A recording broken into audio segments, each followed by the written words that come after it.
He escuchado atento la información y efectivamente usted es responsable legalmente desde noviembre del año 2023. Pero sí hay algunas inquietudes que quiero trasladarle. La primera es, ¿usted conocía sobre reportes de inteligencia sobre posibles fugas, la posible fuga de Fito? ¿Qué acciones se tomaron y quién era el responsable de trasladarle a usted o a quién debían trasladarle esa información para tomar las medidas correspondientes? Asimismo, usted ha señalado que los grupos organizados o los mandos de los grupos organizados tomaron control de las cárceles en virtud de la información que planteó la CIDH. ¿En qué gobierno fue que tomaron control sobre las cárceles o el sistema de rehabilitación? En particular hablo sobre las cárceles en el país. Sí me gustaría saber, porque aquí se habla en cada informe de 6 años. Siempre se dice en los últimos 6 años. Estaba revisando también el documento de la CIDH y es sumamente importante. Y la otra pregunta es si existieron reportes de inteligencia sobre la posible fuga de Fito. ¿Por qué fue trasladado a la cárcel de Riobamba, siendo una cárcel, perdón, de Colón Pico? Este es otro tema. ¿Por qué fue trasladado a la cárcel de Riobamba si esa cárcel, de lo que yo conozco, no tiene las seguridades o la seguridad que debe tener en el caso de estas personas que realmente tienen una situación compleja en relación a su peligrosidad? Esas son las preguntas que quiero trasladar. Muchísimas gracias. ¿Usted conocía de la fuga de Fito? Por supuesto que no conocía de la fuga de Fito. No me correspondía conocer. No creo que nadie que haya tenido la más mínima certeza o duda hubiera descuidado. Creo que es un gobierno de buena fe.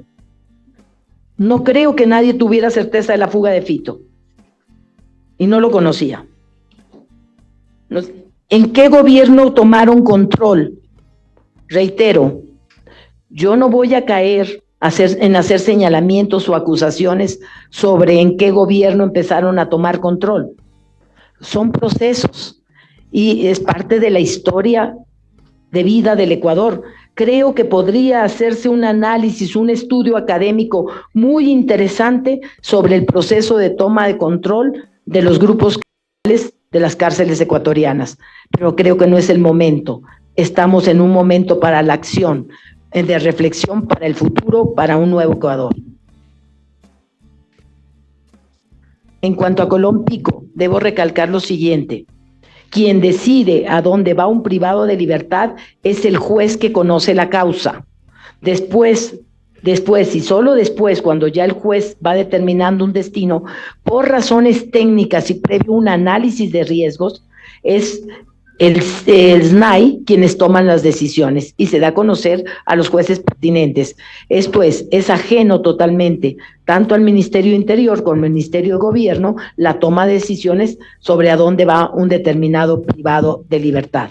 No tuve nada que ver en la toma de decisión de la cárcel con respecto a Colón Pico. Bueno, es un anuncio que nos llena, voy a decirlo como mujer de esperanza, que exista ya una acepción de grupos de difusión roja para los femicidios, que es una realidad cruel que cada día se atraviesa y se vive en este país. Esperemos que esto se dé muy pronto. Y solo una pregunta. Yo quisiera que la ministra, de acuerdo a su entrevista, que estuvo en Políticamente Correcto, y que manifestaba que son los grupos delincuenciales que en este momento tienen el control de las cárceles, ¿cuáles son estos grupos delincuenciales que tienen el mando de las cárceles de este momento en el país? Y reiterar también todo nuestro compromiso que hemos manifestado ya en anteriores ocasiones de que se recupere la autoridad del Estado, que se recupere el control de las cárceles, que se someta a los criminales, que se les pueda eliminar tantos beneficios penitenciarios que en este momento tienen y que ojalá dure la militarización de los centros de privación de la libertad hasta que concluya el periodo de gobierno del presidente Noboa. Solo esa pregunta, ministra, ¿cuáles son los grupos delincuenciales que tienen en este momento el control de las cárceles de acuerdo a su conocimiento? Gracias. De acuerdo a mi conocimiento, afortunadamente, ya son las fuerzas del orden las que están avanzando a tener el control. Es un proceso y están las fuerzas del orden avanzando. Sería, usted manifestó que los grupos delincuenciales, los GDOs, tenían el mando de las cárceles. La Policía Nacional y las Fuerzas Armadas no son GDOs, entonces por eso le consultaba. Si fuera una audiencia reservada, podría ser un histórico de los grupos. Esta no es una audiencia reservada, mi comparecencia no fue reservada, y permítame, por prudencia, no dar nombres. Yo lo que quiero es que sepan es que ya está el proceso de toma de control, como ustedes conocen, por parte de las fuerzas del orden. Asambleísta Samaniego. Yo solo quería, igual que lo hizo la asambleísta Viviana Veloz, precisar en una de las preguntas que realicé. Es sumamente importante, y hacía referencia Viviana, la asambleísta Viviana Veloz, sobre el tema de sus expresiones en el programa en referencia. Y ahí usted señalaba en forma textual, en referencia a la fuga de alias Fito, en realidad no se necesitaba escapar. Para lo que eran las cárceles, eran centros de mando delincuencial, así los tenemos ubicados, y Fito, por lo que sabemos ahora, entraba y salía. Estas alertas es a las que yo me refería. Tal vez usted no es la responsable de recibir las alertas y no las recibió en torno al tema de la fuga de Fito y la situación en la que se encontraban. Si bien usted es responsable, corresponsable de la seguridad interna con la Policía Nacional, sí me gustaría saber quién manejaba esas alertas, a quién debían pasarle las alertas y quién debía tomar las decisiones correspondientes. A ver, yo no hice esa referencia en función de alertas estratégicas dentro del funcionamiento institucional del Estado.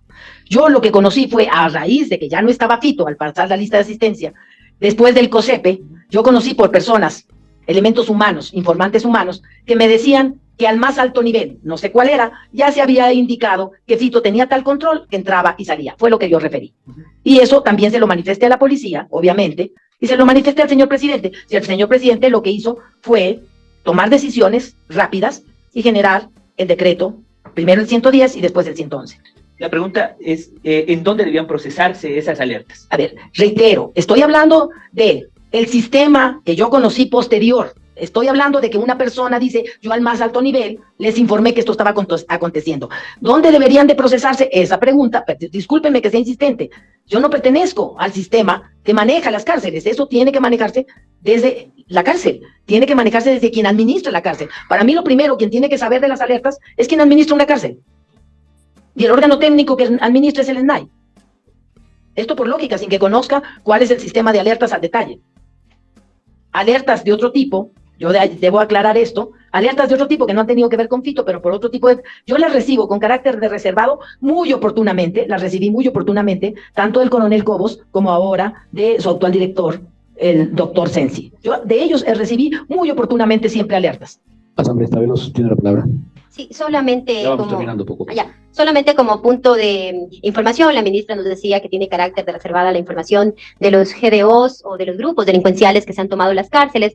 Ahí quiero hacer una precisión. Esa información ya no tiene carácter de reserva, tanto en cuanto el presidente de la República en el decreto 111 mencionó cuáles eran los grupos de delincuencia organizada y que parte de todos estos integrantes están también recluidos, no todos, sino una parte de ellos dentro de los centros de privación de la libertad. Incluso lo hizo no solamente en el decreto, sino también dentro de las redes sociales del presidente Noboa. También la Asamblea ha entregado ya herramientas a la función ejecutiva. Nosotros aprobamos la enmienda al artículo 158 de la Constitución, que ahora está en manos de la Corte Constitucional, para que las Fuerzas Armadas puedan brindar cooperación interna a la Policía Nacional. Esta Asamblea también está trabajando en aras de coadyuvar el esfuerzo necesario para poder recuperar la paz del país. Como tercer elemento, y ahí para finalizar, creo que siempre hay que guardar las formas, tanto de los comparecientes como también de los legisladores. Creo que los ministros de Estado y todos aquellos que estén obligados a comparecer de acuerdo a lo que establece la Constitución y la Ley Orgánica de la Función Legislativa, y aquellos que hayan ya cesado en sus funciones hasta un año después, tienen la responsabilidad de comparecer de acuerdo a lo que establece el artículo 75 de la Ley Orgánica de la Función Legislativa,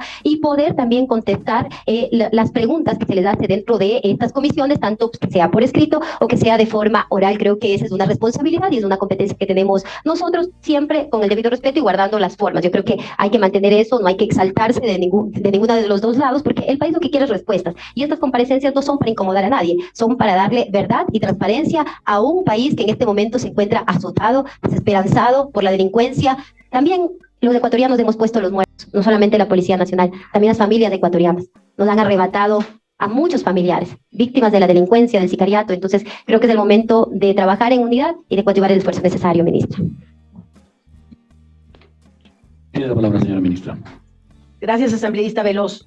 Y efectivamente, es el momento de guardar las formas. Pido disculpas si en algún momento alcé la voz simplemente con la intención de que estaba con el micrófono apagado me escuchara. No es mi intención no guardar las formas, pero les pido que guardemos todos las formas. Es muy incómodo que a uno lo inviten a comparecer, a preguntarle por algo que dijo que todo mundo sabe que es verdad. También es guardar formas. No solo es el estilo de la palabra, sino lo que se hace. Y lo digo con total frontalidad porque es un defecto del que carezco y parece que no me logro curar. Es un defecto que tengo y parece que no me logro curar. Todo mi aprecio, asambleísta Veloz. Quisiera contestarle solamente de una parte. Usted me dice, es conocido por todos los grupos delincuenciales.